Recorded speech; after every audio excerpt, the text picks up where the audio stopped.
when we went to Jaipura, there is a temple of Annapurneshwari right inside the campus. How it came about is also quite interesting because the Annapurneshwari wanted to be installed in the campus. She is from that area. There is a temple at Oranadu of Annapurneshwari, and then whatever went into do the Annapurneshwari statue and install her there. And then when the Prana Pratishtha was done, she came and occupied the Vigraha. And then she started living there. So once we went there, when you go there, you have to say something. When you meet somebody, how do you meet somebody? Good morning, good evening, something you have to say.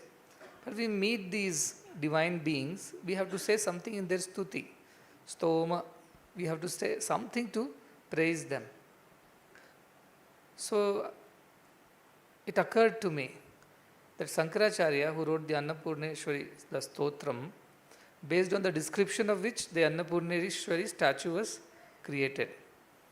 And Oranadu Dharmadhikari, whatever he knows from his intellectual understanding, not the experiential understanding, intellectual understanding, he told that there has to be a black stone statue and she has to be sitting and whatever, 2 hands only, no 4 hands, and things like that. I told no, she has to be standing and she has to be white stone, Shweta Shila, and not Krishna. Don't do that. And also she should have 4 hands. Pasha Ankusha should also be there, and also should be there the hand which serves the bowl of payasam or whatever anna food. And one side and another hand should have a ladle to serve. She should stand like this on a lotus. And she should be white dressed. So then the debate happened between the head and the heart. And then I told you, read the Annapurneshwari Stotram of Shankaracharya. You will get some idea. And he read. He read and said exactly, she is Shweta Varna only and 4 hands only. Only standing, sitting, it was not mentioned, but I said let her stand. Because when you are serving, you should stand and serve. When you are eating, you should sit and eat, isn't it? So mother, when she is serving, she is alert, she is active. So she should be standing and serving. What kind of mother will be sitting and serving? You come and eat, otherwise go. So that doesn't match the description of a mother who serves. She's always active, she's energetic, she's enthusiastic. And that enthusiasm should be shown in her standing and doing it. Why sitting does not suit that description of Annapurneshwari, I said. So whenever Shiva went to beg to Mother Annapurneshwari, she wouldn't have sat at her seat and said, come here and take what you want. Actually, she would have stood up to receive the mendicant and offer food. So that is why standing statue. So the mantra, the stotram, the Annapurneshwari Prarthana is there in that. What is the Prarthana? Annapurne, Sadapurne, Shankara Pranavallabhe, Jnana Vairagya Siddhyartham, Bhiksham Dehi Cha Parvati. Isn't it? Dosa Vada Cha Siddhyartham, Pizza, Samosa Cha Siddhyartham, Cake, ice cream Cha Siddhyartham. No. What should someone think if they go to Annapurneshwari? She gives whatever food you want. Not even payasam, not even annam. Annapurneshwari, not even anna payasam. Jnana Vairagya, Shankaracharya went and asked Annapurneshwari. So what is to be asked from Mother Annapurna? She'll give you everything. She is mother, she is ready to feed you. She is very ready, steady and feed. But what should you go and ask her? So Shankaracharya went and asked what? He asked, Jnana Vairagya Siddhyartham. Oh mother, bless me that I may have jnana and vairagya as a bhiksha from you, as the alms from you. I am a beggar at your door. And I don't beg for this food of this world, because this food will be today there, tomorrow digested. This body is today there, tomorrow digested. But for my Atma, I need some food, which is weak and hungry. And what is the food for this Atma? Jnana Vairagya, because that is what strengthens the Atman. If you pour more water in a thorny bush, a thorn will grow. If you pour the same water in a rose bush, rose will grow. So I want your grace not for wealth and progeny and cattle and prosperity of the world. I want your grace. I beg you that give me jnana and vairagya as the bhiksha. So it occurred to me, oh, Shankaracharya asked for jnana vairagya siddhyartham bhiksham dehi. Give me bhiksha. That is what is to be asked of God. God may give 100 things. Arthi, artharthi. God may do 100 things, give 100 things. Whether you need it, you ask for it, whether you don't ask for it, if God thinks it is needed, He will give. But when we are face to face with God, what should come out of our mouths? What should we stretch our hands for? Not these worldly things. We should start saying, give me jnana, give me vairagya. These are the things to be asked of God, because you are all in right now discussing vairagya and I'm getting messages, letters, so difficult, so difficult, so difficult. Then ask God, give me vairagya, give me jnana. Who knows, because you are sincere asking, you will say for once they are not asking me for marks and positions and salary hikes and promotions. Okay, at least jnana vairagya, let us see what he does with it. God may think like that. Who knows, he may give. Vivekananda, Naren as he was that time, went to Ramakrishna Paramahamsa after his father's demise. He had not come for a couple of days. And our Ramakrishna was restless, because unless he heard Vivekananda sing in the evening, he wouldn't have his food. He was restless, up and down, he'll be marching the steps of Dakshineshwar temple. So they sent a word for him. He found out that his father had passed away and his uncle had, absorbed all the properties, and so many things happened and they are in trouble. So this Naren was called. He came with a long face, that they were on roads now. They had nothing at their home. He did not know how to look after his mother. He was still a student. He had a younger brother, 2 sisters, and loans on their head. Suddenly one prince, he became a pauper. So he came to Ramakrishna Paramahamsa and he said that, I am suffering and you are simply wanting me to sing. In what heart should I sing with? I am suffering with my family problems. Mother, father is lost. I lost my father, mother is widow, and my sisters and brother, and so much of trouble is there. So Ramakrishna said, why do you come and fight with me for that? Go and ask mother. She is the giver of everything. You ask her. Please. So Vivekananda, Naren then, okay, fine, I will ask her, because this madman is not going to do anything. Anyway, he has nothing to give me. Ramakrishna had as such nothing. So he told, mother is this, you ask. So they dramatized this very nicely, some of our students, how Vivekananda went inside the mother's temple and closes his eyes, goes with the firm determination to ask for financial help, problems to be solved, all these things. But when he goes there, he says, in Bengali, as this nation, Amake bhakti dao, vairagya dao, gyan dao. Give me bhakti, vairagya, jnana.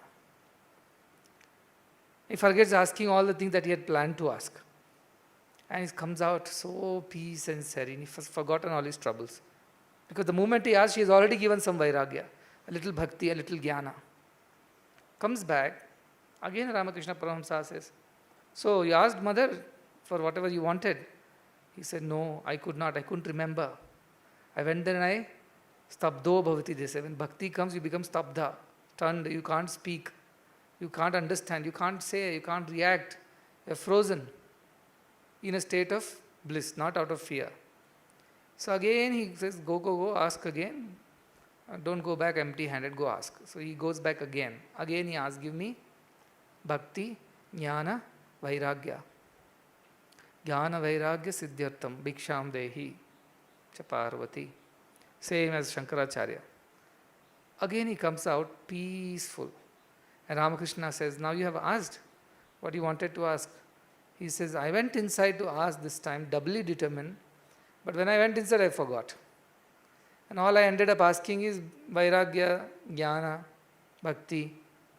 Again, third time, Sri Ramakrishna, it seems sense. So Sri Ramakrishna is playing that cat and mouse game. He knows that this boy will not be able to ask. He's so pure-hearted, Simply is agitated because of the present situations. But that is not what he is truly inside. So whenever he went in front of the mother, the only thing that he asked was, give me jnana, vairagya, bhakti. Why it is important? Now as you travel on this path of self-analysis, self-detachment, without God's help it's not possible. Without God's help it's not possible.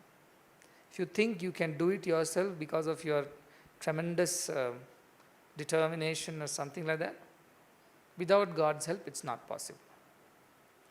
God alone can grant vairagya, ultimate vairagya, not the day-to-day vairagya. What kind of vairagyas are there? We all go through. I don't want sweets, thank you. Reason? Chronic diabetes.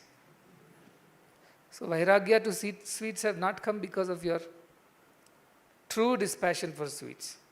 It's come because this is helpless situation. There is no choice to your vairagya. You're trying to buy some big car, but you couldn't, bank rejected the loan. What happens then? No, these cars and all are all worldly material things, We should not be going after them, you see. Because he has announced to the whole world that he's buying a car. And now what happens? Everybody says, what happened to your car? You were supposed to get a car. He said, I thought about it, but then I heard Swami's voice in my heart. See, vairagya, what is this running behind car? Body is the car. Use that car well. Therefore, vairagya came. I said, no, I will not waste money. But is that the truth?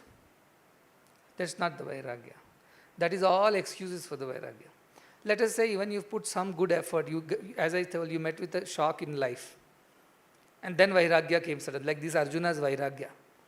No, I don't want to fight the war, I'd rather beg and eat. Do you think it's real vairagya? It was momentary reaction to the circumstances. So what happened? Krishna said, let me teach this fellow. He's the same fellow as I don't want sweets because I am diabetic. I don't want car because the loan got rejected. No, I don't like this marriage, Maya, Kamini, Kanchana. That girl rejected the proposal. So Kamini, Kanchana are not for me.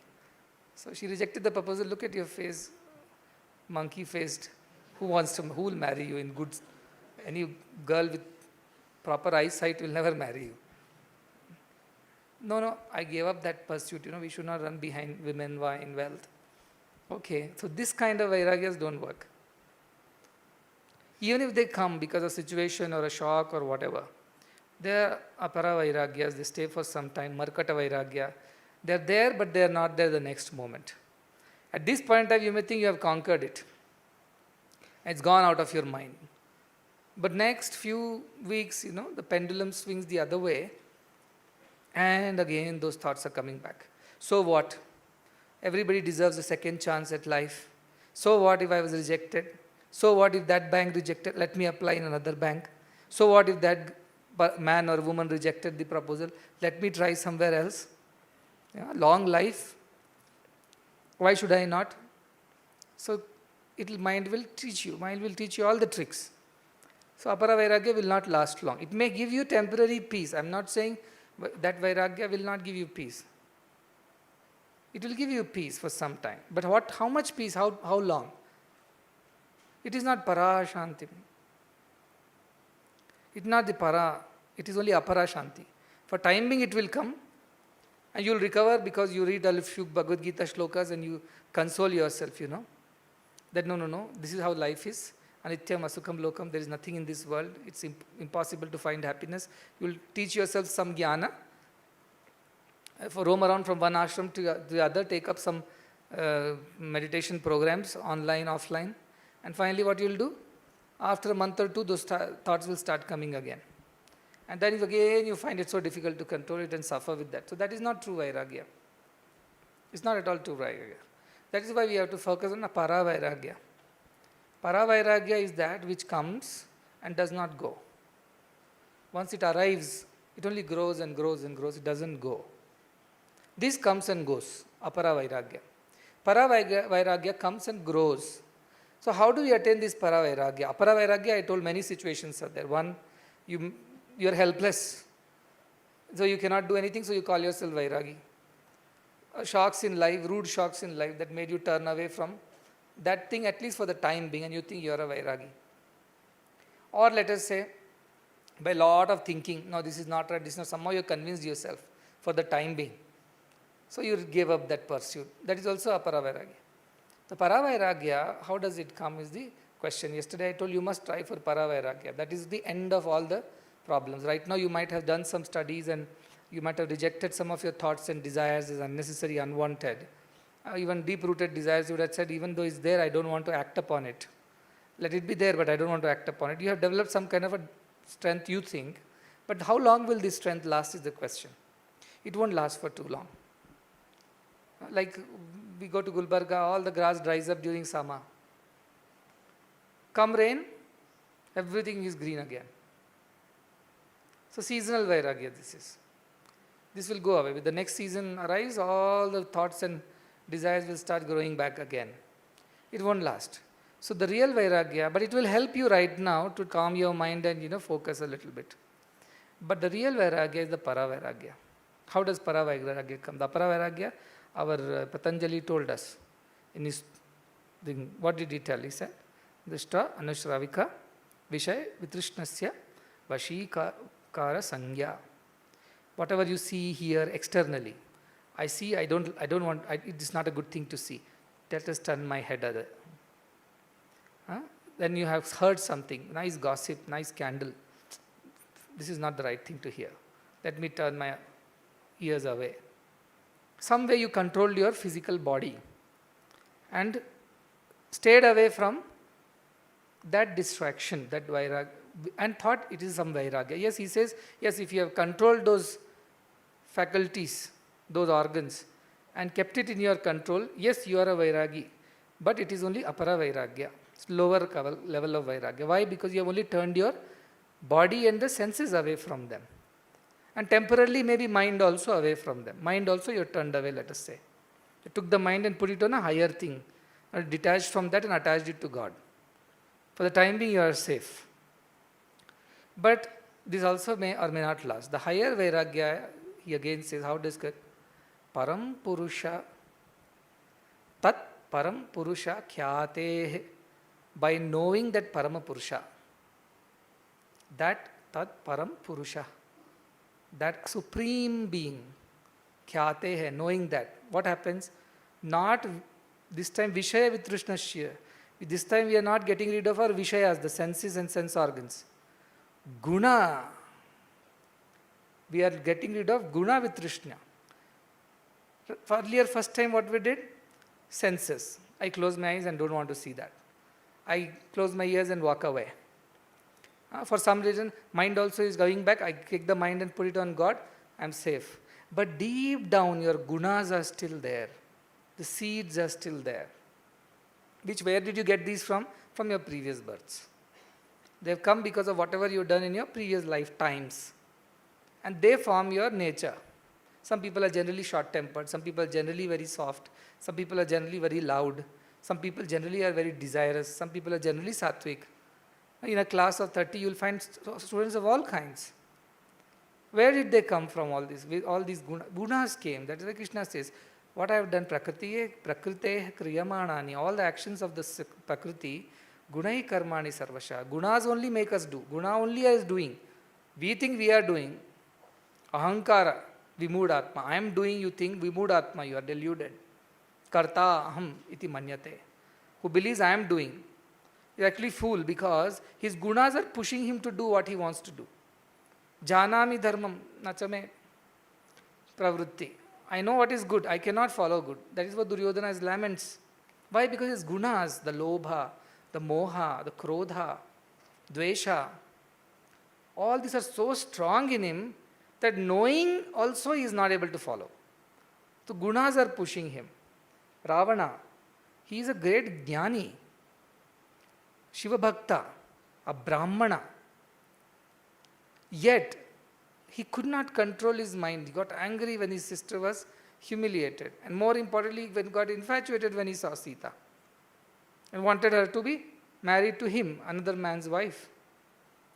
And all his buddhi, everything went bhati bhrashta. Viparita buddhi. Why it happened? Despite all the knowledge. Because he could not get rid of the guna. So the higher vairagya comes when you are able to get rid of your gunas. Lower vairagya by turning away from the sense objects. For whatever reason, it burnt your hand, so you turned away from fire. It's not possible for you to get it, it's not in your reach, so you say, I don't want it.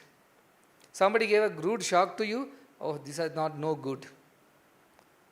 Or even by your own analysis, discrimination, viveka, that say that no, these are not good. Swami told it is not good, parents tell it is not good. And I've heard stories of people who got into this and got into trouble.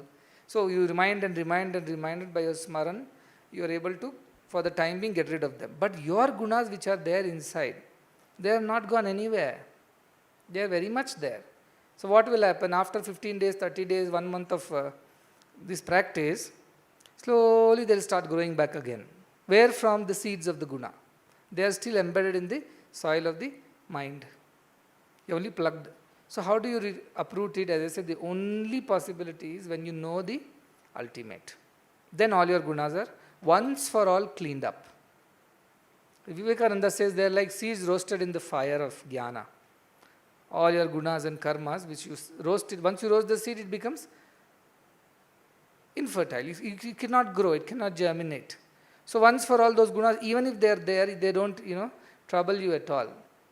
All your karmas, all your past vasanas, gunas, everything becomes destroyed. So what happens? Only then you attain the true vairagya. To get rid of these gunas, this is not easy. Why it's not easy? Because it's been coming from many births. If it was some habit you picked up last week, this week it's easier to get rid of. These are coming from births after births after births. And based on that, you have a lot of tamas or a lot of rajas or a lot of sattva. Even sattva is an obstacle, as we discussed. Having good feelings also. Even actually the thought that I must realize God also is an obstacle, as Ramana said. Any thought is an obstacle. It is one step away from the ultimate. That is the truth.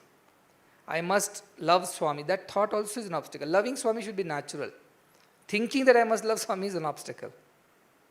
So that sattva thought also must go away at the end, so that you become whatever it is. You don't have to think and become. You become that. So that is why sattva guna also has to go at the end. Guna tita you have to become, because that is the quality of God, is beyond gunas. And whatever happens, prakrite kriyamanani. If there is anything that God wants me to do, as part of the nature, as part of my prarabdha, it will go on. I don't get involved. Somebody asked a very interesting question. From the child, the moment I was born, I didn't like some of the things. Is it dislike or is this dispassion? Is it vairagya? I didn't like some of the things. Like some children don't like brinjal. We see it after the lunch session, we know. All brinjals are in the dustbin. They select from the vegetables what they like. Some people don't like some beans. They'll eat the potato and throw the beans. Don't they do that? So are they vairagis of brinjal and vairagis of beans? Can I say that? Because they are born with a taste bud which does not appreciate the taste of brinjal or taste of potatoes, or they don't like sweets. Some children are there. I am surprised because I am so fond of sweets. They say, no, I don't like sweets. I said, what are you doing? You don't like sweets, I think, like that, sometimes. Now I also don't like sweets. That's over. When children, whether you keep sweets in front of them, they'll not leave one also. Whereas now when you grow up, even sweets are there, you will pick up small bit. One is that you are health conscious, you are old now and sweets are not going to do any good to you. It will add to your circumference and lead to Satish Babu's clinic. I always tease people. We eat too much sweet, I tell you will have to go for Satish Babu's darshan, I say. Diabetes. So now that consciousness has come. So that also is some kind of vairagya. Because sweets are there, nobody is stopping you from eating, it is right in front of your eyes. You like sweet also. But there is a higher consciousness what says that don't eat sweets. Why? It's not good for your health. So you followed the higher viveka. What viveka says? Don't eat because it's not good for health. So I will give up. So even though sweets are in front of you, even though you like sweets, you still give it up, not because of you already are diabetic, not situation. You may become diabetic, or it is not good for you at this age. It's a Rajasic food. Let us not eat it. See, that is Viveka and this is Vairagya. I don't like beans. And hostel, our hostel is a Monday, Tuesday, Wednesday, Thursday, Friday, Saturday, sarva curry. Monday one curry, Tuesday one curry, Saturday, sarva curry. All that leftover vegetables our cooks will make one, they very nicely put it, mixed vegetable curry they'll write. As if it's some exotic dish. Basically what it is, all that which is left over from the last week's vegetable, whatever is lying in the freezer and the store, pick up, cut it all, put them together, boil it, whatever comes out of it, mixed vegetable curry. And then children don't like it. And what they do, they'll dig in their plate. Whatever they like in that, they have some 6, 7 or nobody knows how many. All mixed. What they dig and pull out what they like. They like potatoes, they'll take the potatoes, throw the rest. Or they like, let's say, carrots, they'll take the carrots and throw the rest. They like something else, they'll throw the rest. So when they throw the rest, is it Vairagya? It's not Vairagya. Because you are born with certain tastes. Already having born with certain tastes, now what comes in front of you, even though it is right in front of you and you like it, still you decide it's not good for you. You have a Viveka operating here which says, though it is available to you in plenty and nobody is going to stop you, ask you a question. Yet you tell yourself, I don't want it because beyond this it is not good for me. It's not what is going to help me. That is Viveka. And this is Vairagya. So Vairagya is not situational, circumstance based or some kind of helplessness based. It is based on Viveka only. But even Viveka helps you only to some extent. Because gunas which are in you, they cannot be destroyed by just Viveka alone. So why did Shankaracharya say, see, every word is so important. What he said? Jnana. Vairagya Siddhartham, Viveka Vairagya Siddhartham he didn't say. Though he is written Viveka Chudamani, the whole scripture. He could have as well asked Viveka from mother. He said, Jnana Vairagya Siddhartham. Through Viveka I have attained some Vairagya. I know it. By Nitya, Anitya Viveka, Sat, Asat Viveka, I have understood some bit of truth.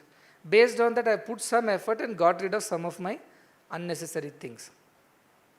Now, I need to destroy the gunas also. Patanjali also says, Guna Vitrishnya, get rid of the gunas. How you get rid of? Tat Param Purusha Khyatehe. By knowing the ultimate supreme self, get rid of the guna vairagya also you get it. But it's so difficult. That's why Annapurneshwari, please give me the jnana, because jnana alone help me to get the real vairagya. Till then there is no respite for this soul. There are temporary reliefs like painkillers. But the disease is not gone. You may feel relieved. Take a Brufen or take something.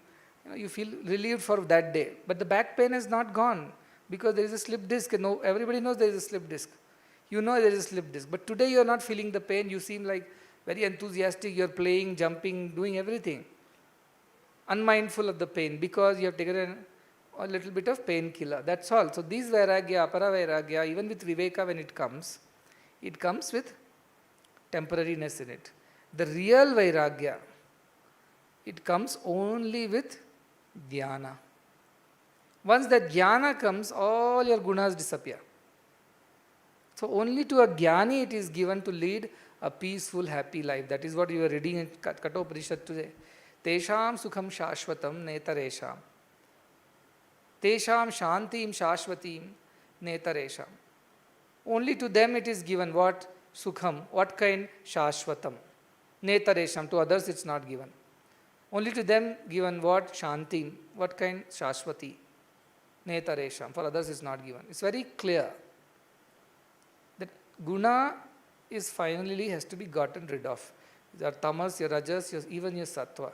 So some people may be born sattva gunis, they have some good qualities. They are generally averse to the worldly pleasures, generally, because from the previous birth they have practiced this viveka vairagya. They have practiced in previous birth, they have accumulated punya of that. So sometimes they are born with vairagya. But for them also, what else is left they have to ask. They should not take the refuge in the fact that I was born with a distaste for certain things, so I am already a vairagya. No, they should not take like that. They should see now in the present times, considering that my nature is already like this, what are the things which are still to be gotten rid of? Where they are arising from? They are all arising from our gunas only. They are not arising from anywhere else. If I get angry, it's because I have some anger in me. That guna is there, rajas is there. If I am compassionate, some sattva is there in me. That's why I feel compassion. So these gunas are already there. They are seeds. The more water you pour, the more they grow. When they grow, what happens? They create more seeds. That is what they do. Yesterday we discussed karmas are there. There are karmas who are in the past, sanchita. There are prarabdhas which are already we are suffering with. And there is agami. So each karma leads to another karma. The longer you live, the more karmas you will create for yourself. Every day you live, some other karma you will create. Now that karma will go into your baggage. And that will manifest some other day. And when it manifests and that's influence, you will create one more karma. So there is an unending cycle of this karma. The only way it ends is jnani. What happens to jnani? His past is destroyed, his future is destroyed. Future destroyed means future karmas are destroyed. Future is very bright for a jnani. But present prarabdhas are also the only thing that he suffers because it's already gone out of the hand. Now he can't hold it. So okay, let us suffer for that. Anyway, most of my problems are taken care of because I have attained jnana. Other than jnanis, it's not given to anybody to lead a peaceful and a happy life forever. Simply wishing happy birthday, happy new year, happy wedding anniversary, no happy will come. It's foolishness to say when people, that is why I laugh when people say, no, happy birthday, happy. I really wish they know what happy means in that. What truly that happy means. I wish when parents say, Sukhi Bhava, they really know what they are wishing for. Because they don't know, they're just wishing you superficially. Sukhanga bhava shemanga undandi, they say. What is sukha, what is shema? They don't even know. Their sukha shema is get married, have a big house and some deposits, get a good job, possible settle down in America. In present times nobody would like to go, but generally everybody wants to go. Why? That is sukham, that is shemam. But that's all the parents, the ajnanis know, ajnani parents. The jnani parents will what? Atma siddhi rastu, moksha prapti rastu. That is the kind of sukham they will wish for. Sukham shashvatim they will wish for, not the ordinary sukha. But problem is that our teachers don't know, our parents don't know, friends to forget, they don't know anything. Happy, happy, happy, they'll keep wishing for every birthday. But do they really know what they're wishing for? They don't know. So a jnani, when he looks at this world, his heart bleeds. Arey, look at this ocean of ajnana everywhere. Everywhere, everybody is leading such ignorant lives. They are not understanding what is the true meaning, true purpose. They say things, they don't even know what they are saying. They do things, they don't even know what they are doing. They just don't know how they are living, what is it, what disaster they are getting into. They don't know. That is why Jnani's heart melts. And with compassion he comes and teaches them. Look, what you are doing is not right. Or you must correct it. You must correct it. You must, now at this time is there, correct yourself. That is the compassion of a Jnani. They take the shape of a Guru and then Guru teaches the way out of this mess. The way out of this Chakravyuha. He teaches or she teaches, whichever be the case. So you have to understand that ultimate peace will not be possible unless you have attained that wisdom.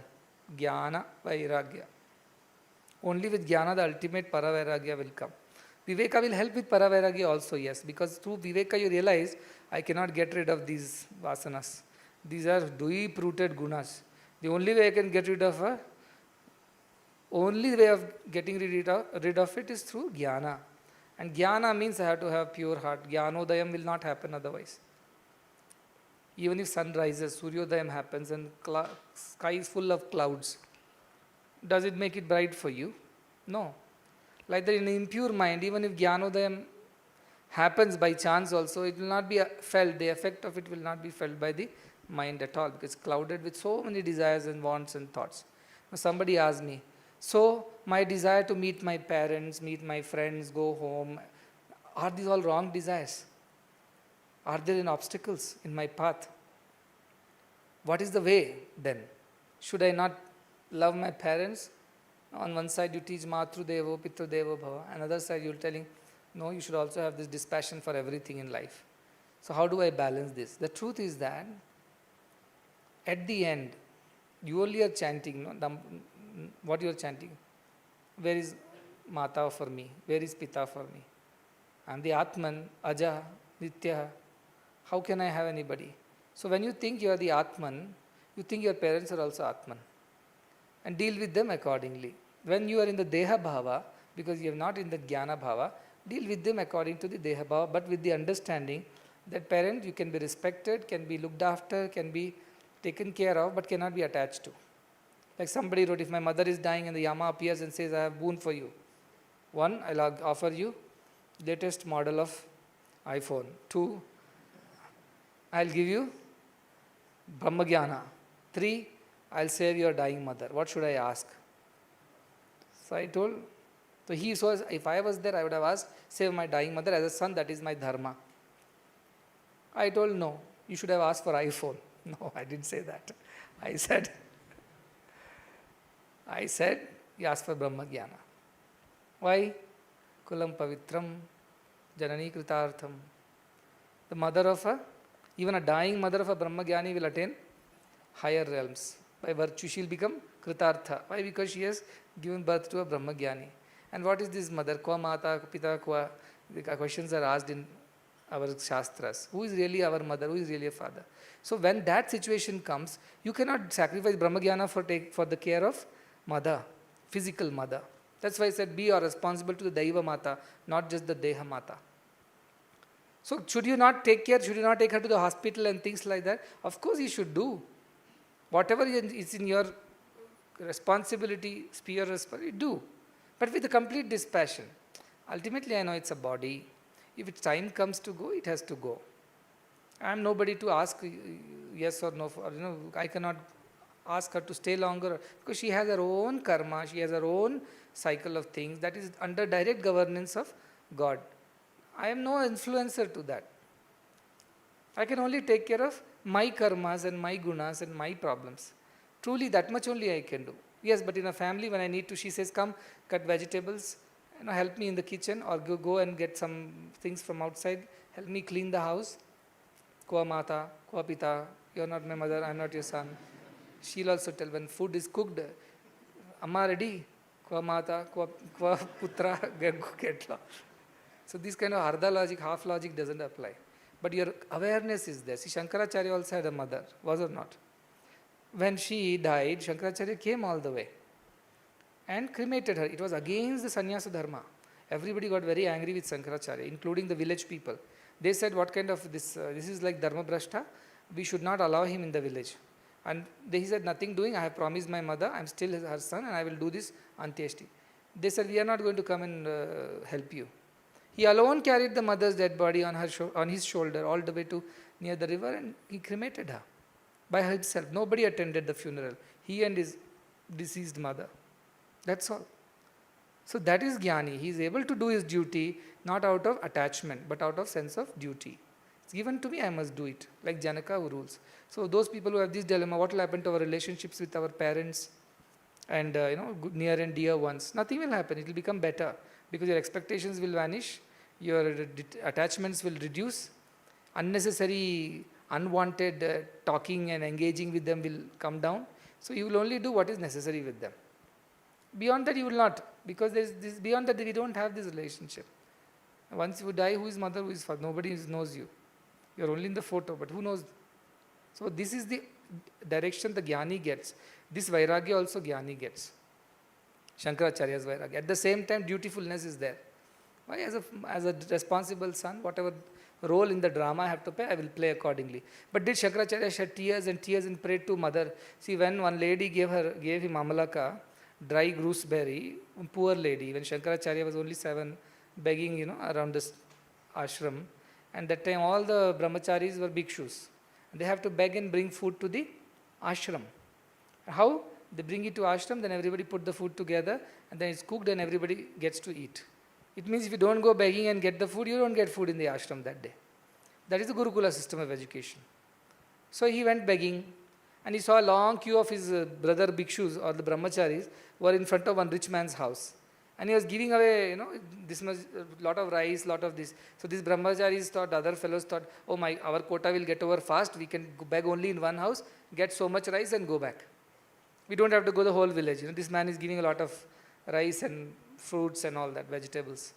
So they all went and queued up there. And that man was very happy. Oh, so many bhikshus have come. Imagine those days if a brahmachari or a brahmana lands up at your home, you consider it your great privilege. Oh, I am getting an opportunity to give dana to a brahmana. Like that they used to feel so good about it. So they were giving. This Shankaracharya, very observant, very, very discriminating one. He saw, what is this man doing? He says he's giving, and how much he's giving? He's giving 2 handfuls of rice to every bhikshu or whatever. And he sees that he has a whole granary full of grains. Yet he donates only so much and still feels great. I have done so much today. He didn't like this attitude. What did he do? He went to another house where nothing was there, nobody was there. The house was dilapidated. And when he went Bhiksham Dehi, a lady came out from the house, an old lady. And she felt so terrible. A Brahman has come. What a privilege to ask something from my house, who doesn't deserve to give to a Brahman because I don't have anything. But he has come and asked me, what should I give? What should I give? I have nothing to offer. So there is a small pot in which she puts her hand, searches, like how they used to keep earlier, they hang up from the up, so that, rats, cats don't get into that. So she pulled out one, put her hand, scraped and found one small dry gooseberry, amala. And with great pain in her heart, at the same time great fulfillment that she's able to offer something. If there was, that also was not there, what she would have done. So with great prayer, she offered that to Shankara. Shankara was moved by her sincere devotion. And he cried. Cried to whom? Lakshmi. And what did he say? Look at this lady, she is suffering, yet she donates. Look at that man, he has everything, yet he does not. Her sacrifice is superior. Oh mother, have some mercy on her. He sings Kanakadhara Stotram, they say. And Kanakadhara starts, Kanakavrishti. Gold gooseberries start falling, made in gold, from nothing, from thin air, onto the roof of this lady. Thus, that Shankara, who could make gold gooseberries shower on some lady's house, as a son, should he not have asked, please Gyama, extend my mother's life for another 250 years? Could have. So should we say as a dharma of the son, he did not do, he should have prayed for extension of the life. Is that what is life about? Shankara knew what is life, what is not life. So he knew that this is part of the process, the nature, birth and death. It will go, people will come and people go at the right time. So they let it go. Why should you cry? That is what Krishna says, Jatasya dhruvam mrityu. Those who are born, they will die. Dhruvam janma mritasya. Those dying, they may be born again. Tasmat, what cannot be solved? Apariharya. It cannot be solved. This problem cannot be removed. So why do you cry? Natvam shochatum harasya. Why do you do sorrow? Why you experience sorrow? That is jnani. So tomorrow if your mother goes through some trouble, you'll run to the hospital, you'll call the doctor, you'll get the medicine, you'll do everything in your might. As a dutiful son. But you will not become sorrowful. Because whatever she goes through, she has her own karma account, she's going through her own process. So what I'm saying is that your dispassion is that. You will be involved in your day-to-day affairs, duties, but in your heart of hearts, you know how far and not further. That discrimination will help you. So you will not develop unnecessary attachments with anybody. You will not develop unnecessary friendships, unwanted things you will not speak, hear or do. And if gunas trouble you at some point in time, what you will do? You run to God and say, Bhiksham Dehi. What Bhiksha? Jnana Vairagya. You only can help me. Guru Paduka Stotram. Vairagya Samrajyada Pujanabhyam. Namo Namah Shri Guru Padukabhyam. Vairagya Samrajya. What Samrajya? Kingdom of Vairagya. He is not asking for BDA plot, not asking for flats. He is not asking for even ruling a king as a king piece of earth. Vairagya Samrajya. You worship him, Pujana. He is a Pujanabhyam. Vairagya. He himself has a Vairagya Samrajya. He is the king of the Vairagya Samrajya. Who? Guru. He is a king. See how is they treating Guru? Not a beggar. He is a king of Vairagya Samrajya. So only a king who has Vairagya can give you some Vairagya, isn't it? If the king has money, gold, he can give you gold. If king has lands, he can give lands. If king has cows, he can give cows. Our king has what? Vairagya. Because the king of Vairagya kingdom. So what can he give us? Vairagya. So what should we beg him for? Vairagya. So when you come to God, here onwards, if you really want to get rid of all your gunas and really want to lead a permanent, eternal life of happiness and peace, what should you beg? What should you pray? Beg you must, because there is no other way you can get it. What should you beg? Vairagya, Jnana Vairagya Siddhyartham. Give me Jnana, give me Vairagya, give me Bhakti. Bhakti, Jnana, Vairagya. They say Bhakti's two sons are Jnana and Vairagya. If you have real Bhakti, you will get Jnana and Vairagya, it seems. So you pray for Bhakti, Jnana, Vairagya. Let my Bhakti not be a Bhakti which does not bear sons at all. No? She should not be a barren mother. Let my Bhakti not be a barren Bhakti, dry Bhakti, which cannot produce sons of Jnana and Vairagya. Let my Bhakti be so fertile that it should produce the two sons of Jnana and Vairagya for me. So what do you ask for Bhagwan? Bhagwan, give me Bhakti, Jnana, Vairagya. That's precisely what Vivekananda asked, that's what Shankara asked. But Bhukti people cannot ask for this. What will Bhukti people get? Ajnana and just the opposite of Vairagya, Raga. This Viraga, they will get Raga. Because they have asked for Bhukti, they get Ajnana and Raga.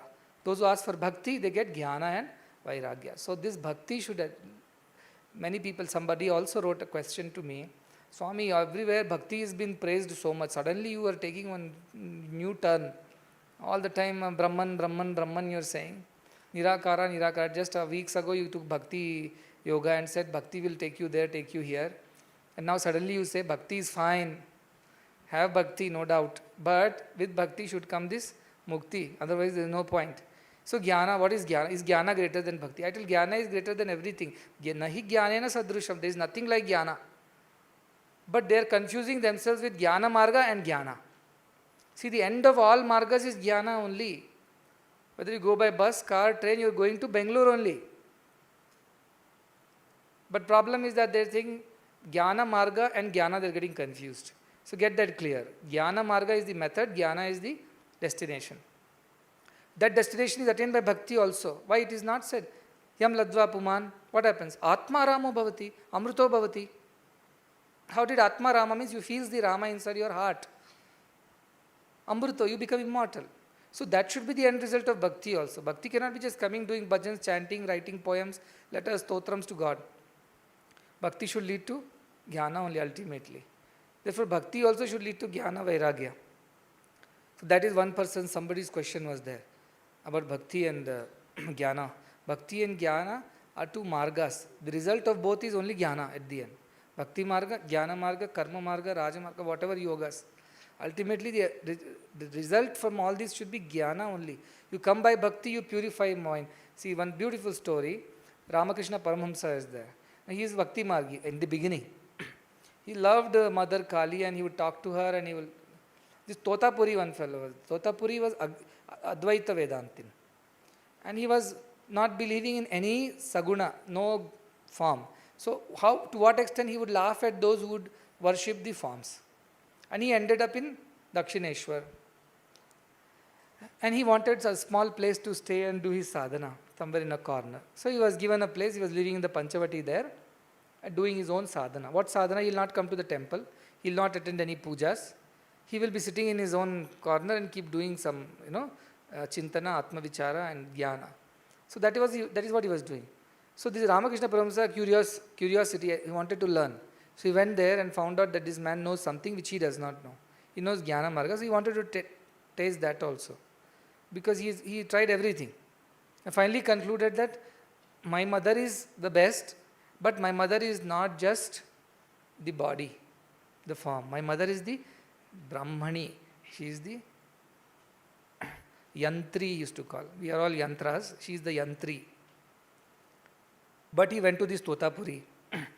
And he prayed to his mother. Mother said, yes, you go, you have to learn something from him. So he went there. Despite everybody saying, don't go, he's a crazy person. He went there and this Totapuri said, what is this mother, mother, mother all the time? Like a small boy, like child behind mother's sari. You have to realize your Atman, Brahman, because you are still deluded that till then mother is physical form, he's talking to subtle form, whatever you now. But Totapuri wanted to teach him that mother is not the ultimate, Brahman is the ultimate. So this Ramakrishna Paramahamsa went there, took the permission, and Totapuri kept on scolding him for getting too attached to the subtle form of the mother. And kept on scolding, and he told you should learn how to do Atma Vichara, Viveka Chintana, all that. And he made him sit down and telling you think of now. So anytime he'll close his eyes, mother only comes. Because Saguna Bhakti he has done so far. Nirguna is very difficult for him. Close your eyes, mother. The moment mother comes, he is happy, he forgets that what he is sitting here for. He's lost his thoughts. And Totapuri will get angry. You come here to learn Nirguna Bhakti, and you're again going back to the same Saguna Bhakti. So what he'll do, he'll tell you, concentrate. And he'll take one piece of glass and cut him here, so that it pains and he can focus on that. So he'll cut him deep in his forehead like this, with the piece of glass. Tell, focus on your Agnya. Okay. And he starts focusing. And then he focuses correctly. 3 days he doesn't come out of the Samadhi. Totapuri gets worried. He doesn't know how to pull him out of it. He thought some 2 minutes, 5 minutes, 10 minutes, best case half a day. Because that is what Totapuri was capable of. But this is Ramakrishna is gone off into Samadhi 1 day, 2 days. News goes to the Rani Rashmani. They all get very upset. What is this he has done to our Guru? Guru in the sense they were worshipping him as a Guru then. So they all come and make a big noise, and after 3 days, these people make noise and wake him up from the Samadhi, and he comes out. And this Totapuri tells, who are you? I took 40 years to practice this, till I never got this kind of a Samadhi. Akhanda Samadhi, I didn't get it. Small Samadhis I got. Who are you? How did you do this? 3 days at a stretch you went off. I am not knowing how to deal with you. Of course, he said, that is my mother's Mahima. At the end. So Totapuri is back to my mother's Mahima, he says. I don't know what I did. You told me concentrate, I concentrated like a good obedient student. What happened after that is my mother's Mahima. So Nirguna he went and came back to same saying Suguna. Then Totapuri says what to do. He doesn't know how to deal with the Ramakrishna Paramahamsa. Because he knows he's a bigger Jnani than him, because he has attained that Samadhi just like that, and that too Akhanda Samadhi. Then Ramakrishna explains to him later. It seems Totapuri wanted to kill himself after that, because he felt so dejected with his teaching and idea. But when he goes to jump into Ganga, the water disappears, it seems. That is mother's Mahima again. She doesn't allow him to drown himself. And he comes back to Ramakrishna and says, I bow down to that mother of yours, because you have taught me something. I thought I was here to teach you, but looks like I was here to learn from you. So Ramakrishna Paramahamsa attains Nirvikalpa Samadhi. And actually the credit goes to Totapuri, because so far he was just happy dealing with the mother, chatting with the mother and having good time. Anybody comes, mother is saying this, mother is saying that. He had not gone and experienced that state of Bhava Samadhi, not yet. He was only experiencing mother in the subtle through the yoga, dhyana yoga. But he had not experienced the all-pervasiveness of the mother experientially. Theoretically he knew. Then he calls and says, Totapuri, whether the snake is coiled and lying or snake is wriggling and going, both are snakes only, isn't it? You have to accept both are snakes. Like that, whether that Brahman is Saguna or Brahman is Nirguna, everywhere, both are Brahman only. My mother is nothing other than Brahman. That Brahman has taken this form and now she is leading. So that was not only expanded the experience of Sri Ramakrishna, he became a Paramhamsa. That is the credit to Totapuri's method. But also Totapuri benefited from Ramakrishna's devotion. So Saguna, Nirguna is not like two different compartments. But unless you experience the Nirguna, you will not appreciate the true value of Saguna. Unless you experience what Nirguna Bhakti is. In the sense you at least experience that you are a part and parcel of the divine spark. You are not different from the one whom you worship. You will not fully appreciate the magnanimity, the grandeur, the glory of that Saguna form also which you are worshipping. Theoretically you will keep telling. That's why you say, oh, Sadguru, Parabrahma Rupa. What do you know? What do you understand of it? Simply you are telling like parrots. Somebody taught you bhajan, you are repeating the bhajan, behind you all are repeating. But who knows? Nobody. So to know that, we need all these methods. And once you attain that, the knower of that, you will feel one with everything. You might still enjoy the bhakti. Did our Ramakrishna not enjoy bhakti? Though he experienced the Nirguna. Did Shankaracharya not enjoy bhakti? Though he had experienced Vedanta. Great bhakta, how many shlokas, how many things he has written about almost all gods. How he could write when he knows that it's only Nirguna and I should not worship the Saguna? Because he knew this is also that, that is also this. Somebody came and told, my mother is always wanting to go to temples. Theoretically, I'm a young boy. She doesn't understand God is everywhere. Now why she keeps troubling me to go to temple? The Guru said, that's precisely what she knows. Because God is everywhere, He is also in the temple, so she goes to the temple. Otherwise, the theoretical knowledge you can tell God is everywhere. Why should I go and follow this? Why should I do bhajans? Why should I do meditation? But do you know? Do you experience it? You only know theoretically. You really don't experience it. So for that experience to happen, when you say Swami is everywhere, Antarbahishta, He is inside me, He is outside me, do you experience that is my question. Is your words authentic? Do you have authority to say that? On what basis, my question is. Karunamaya, you say, I agree, you have experienced some karuna. Premamaya, you agree, you experience some prema. Apad Bandhavaya, I agree, somewhere some trouble I have saved you from. Kshama Murti, I agree, sometimes I have forgiven for things. But Brahma, when you say, which is what you say, God is, Swami is, what do you understand of it is a question. So should you not know your Swami better? Completely, with authority, so that nobody else can shake that conviction. Tomorrow if something goes wrong, Swami doesn't forgive you, somebody tells you some wrong things about Swami, what will happen? Bhakti, Vishwasa will shake like this. But when you have experienced Swami as the real Parabrahman, can anybody shake your faith? You'll have experienced it. I've experienced, what are you talking? Whatever you talk, it's all right, I have experienced this. Nobody can shake your faith after that. Nobody can shake your faith in Swami, faith in you, faith in the whole universe, which is nothing but divine. Nobody. To develop that kind of unshakable conviction and faith, in your Saguna also you need Nirguna. Otherwise you will not develop that permanent faith. That is what I was telling the other day, God of gaps, they say now. Science can explain everything. What science cannot explain, we fit God into that. This is why God is there. See, why science could not explain this? That's why we believe God is there who did this. Science will tell, wait, 10 years later I will tell you how this also happens. Then our gap of the God will start reducing and atheists will increase in numbers. Why did atheists come into picture? Because they couldn't get answers properly. They never had any experience. Whatever theoretically was told to them, they listened, but they never had any experience of it. So when some other theory came into picture, which was contrary to the present theory, they lost faith. So to maintain even your faith, you need to experience the ultimate nirguna. Otherwise, you will shake somewhere. So from all points of view, for your own happiness, sukham shashvatam, you should experience that. To get rid of all your vagaries of mind and have a perfect peaceful life, shanti shashvatam, you have to experience that. Even otherwise, you think, no, I love Swami and I would love to worship a form of Swami. Even to worship it perfectly, correctly, and understand what true bhakti is, you have to experience that. So my question is that from all points of view, you have to experience that.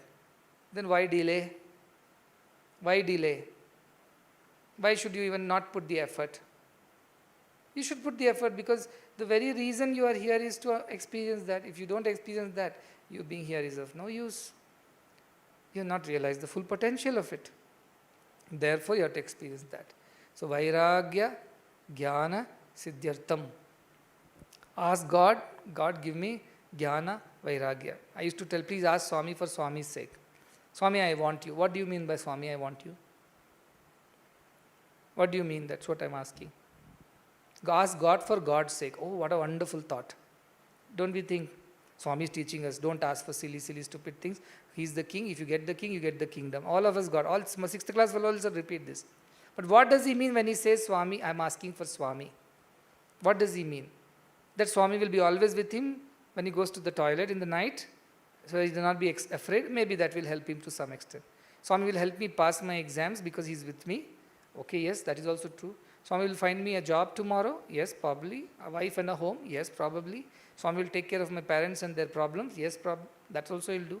But is this what me asking? What you did? You said, I am asking Swami, but in behind there is one whole list of things. Why you are asking God? Because when I get God, secretly I am also desiring for all these other things. That is why you want Swami. Swami for Swami's sake means what? Means what? Ask yourself, what is that meaning? It means you realize Swami. What is realizing Swami? Realizing Swami as what? As who? Not as a form, not as a name. Tamatmastham, within yourself who stays. Anupashyanti dhira, the one who sees that, tesham sukham shashvati, netaresham. For him the permanent happiness arrives. For everybody else there is no permanent happiness. So what do you mean by realizing Swami? You realize that truth of Swami, who is so to say what you say, Parabrahma Swarupa, as a part and parcel, you are a part and parcel of that Parabrahma Swarupa, as a Jivatma.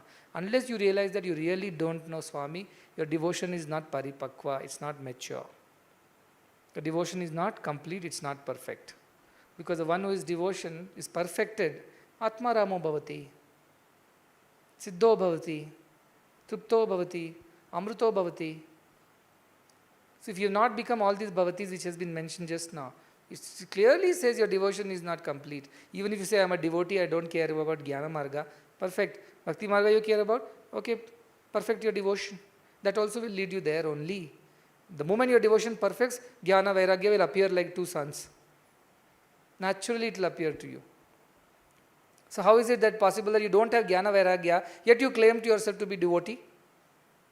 That's why the other days our people had come and they're telling, Swami, some devotees are behaving like this, doing like that. He told, who said they are devotees? Who said they are devotees? They are saying they are devotees, you are saying they are devotees. I am not saying they are devotees. Ashram residents you can say. Staff you can say. Volunteers you can say. Who allowed you to give him Bhakta Upadhi of he is a devotee? That I only can tell. So they are all here trying to be devotees. So don't claim yourself and wear the crown of devotee and badge of devotee. Is not true devotee. Devotee is the one Atma Ramo Bhavati, Siddho Bhavati. Otherwise call yourself Artis, Arthartis, Jignasus, best. Don't call yourself Bhaktas. True bhakti is Parama Prema Rupaya, Amrita Swarupacha. Parama Prema, ultimate love. And Amrita Swarupa, immortality is its true nature, its form. And when one gets it, Atma Ramo Bhavati, becomes one with the divine. Till then your bhakti is not mature. You have some love, you have some affection, some attachment to God, good. You are on the right path. But your devotion will mature when you know yourself as the same as that divine. Like Hanuman understood and said, Atma bhavena tvameva aham. I am you when I think I am the Atman. So if you can reach that state and claim that, then you are a devotee, you are a jnani, you are everything. You are the God himself in another form. So that kind of devotion also will lead to jnana. But if Shankaracharya went and begged, he begged out of devotion for jnana and vairagya. There's a Bhagavatam story that by Bhakti has two sons called Jnana and Vairagya. So in Kali Yuga, to get Jnana Vairagya, you need to have Bhakti. That's what Bhagavatam concludes, because it's a Bhakti-based document, you see. In Treta Yuga, Kruta Yuga, Jnana Vairagya were more important. But in Kali Yuga, if you want to have Jnana Vairagya, which is a must, first you should have Bhakti, which is the mother of the two. So Bhakti Marga will also lead there. This is somebody's question. I don't want them to get confused that suddenly Swami is changing the whole narrative. All this while we were thinking we are supposed to be devotees, suddenly he is telling you have to be jnanis. No, it's not different. Bhakti's ultimate end result is jnana only.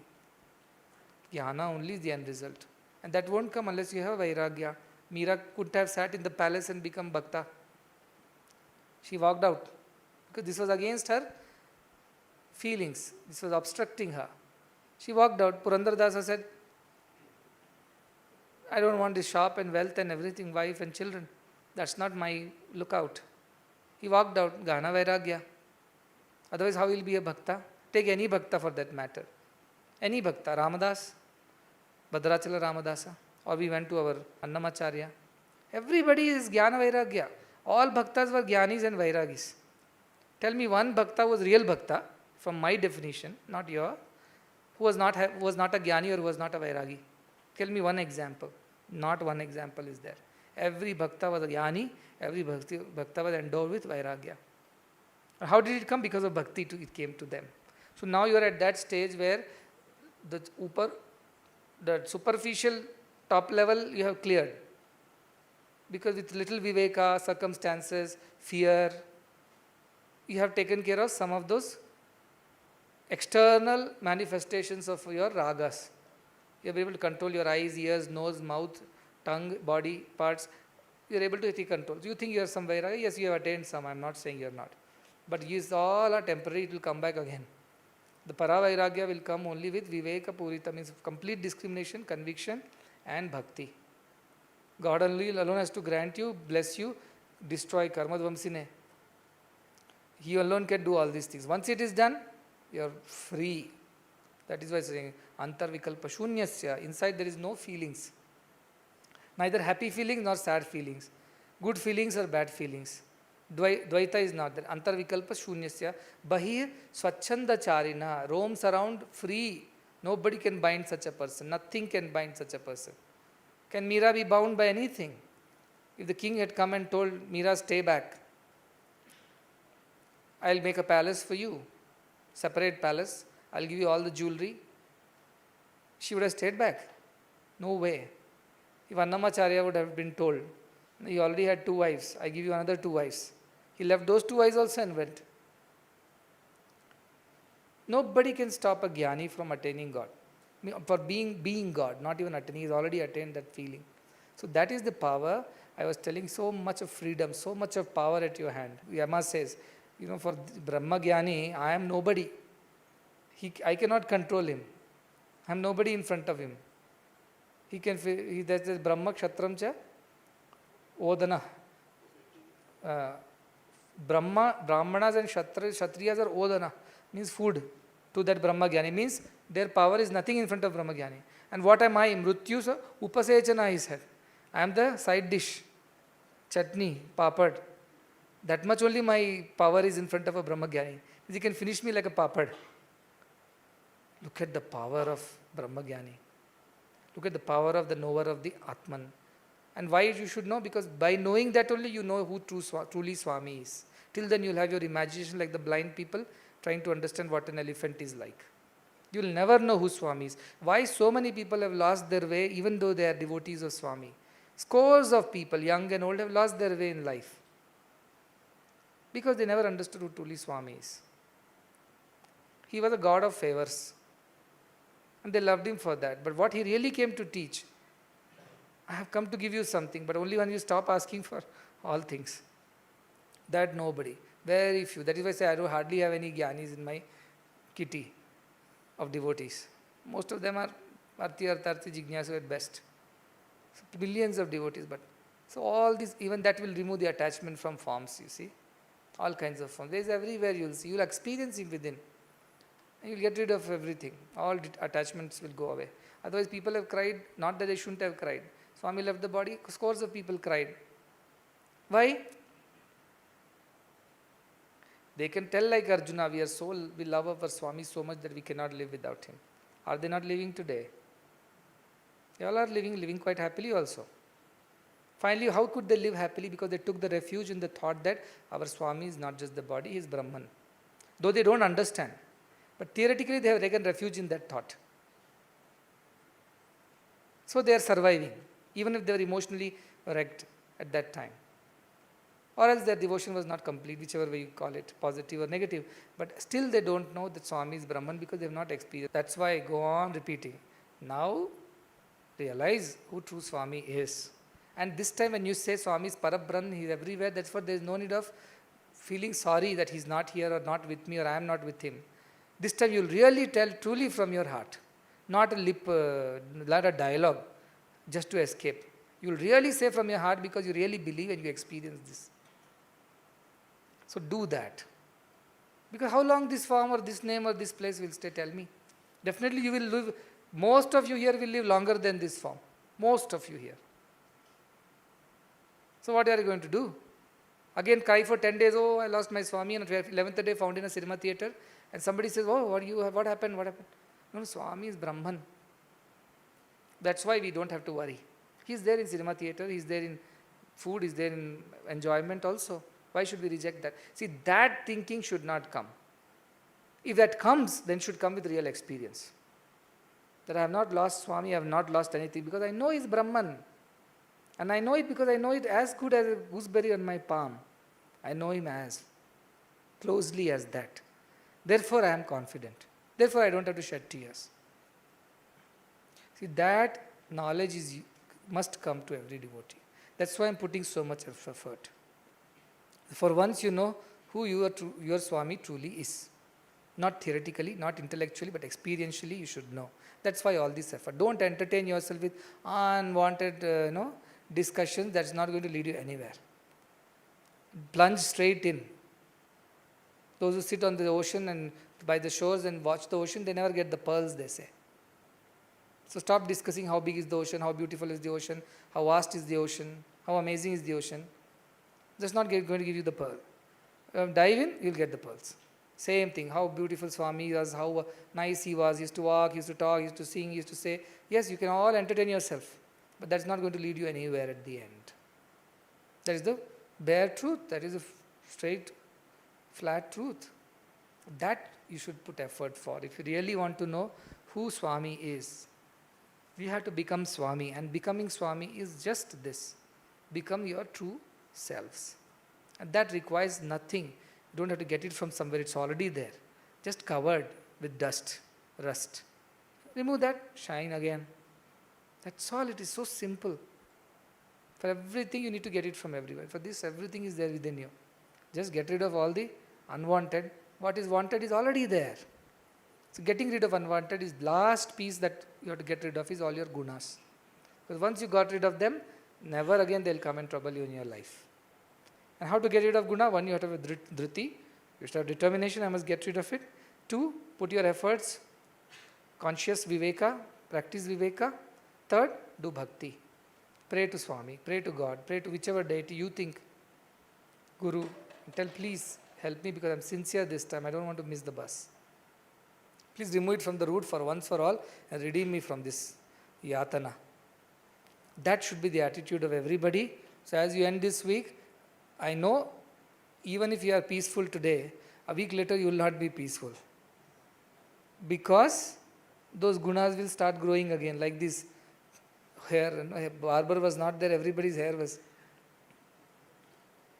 So that is what it is. I told Narasimha, if I give you a magic razor, you shave and never you have to shave again. All the men will be relieved here, once for all. You have this headache, because in Swami's ashram they don't allow. So what happens? We need a barber, we need a shave. If I give you a trick, your hair will never grow out beyond what it is. beard and mustache will not grow. What a relief. No, those who are shaving only will know. The kids will not know the relief. But imagine what a relief it is, because, so this is the magic. Once you know this, you are redeemed. No vasana, no guna, no karma, no parabdha, no nothing will trouble you. You will sail through smoothly. So bhakti also is important, and at this stage when vairagya you want, without bhakti you cannot attain it. So don't tell me that I am a Vedantin, suddenly I have shifted gears, suddenly I am going, no, I am not going on any wrong road, I am not going on any other road, it's the same road. I am just making you aware that this road also has this. You are always seeing the right side of the road, I am asking you to see the left side of the road also, there is scenery on the left also. Watch that. That's what I am saying. Jnana, vairagya is there as a part of bhakti, not out of bhakti. In fact, without bhakti, both are not possible. Both are not possible at all. So do bhakti, but param bhakti, para bhakti, not this apara bhakti. And the ultimate bhakti parakashta should be amrito bhavati, atmaramo bhavati, which is jnana, which is vairagya. So please put this kind of effort.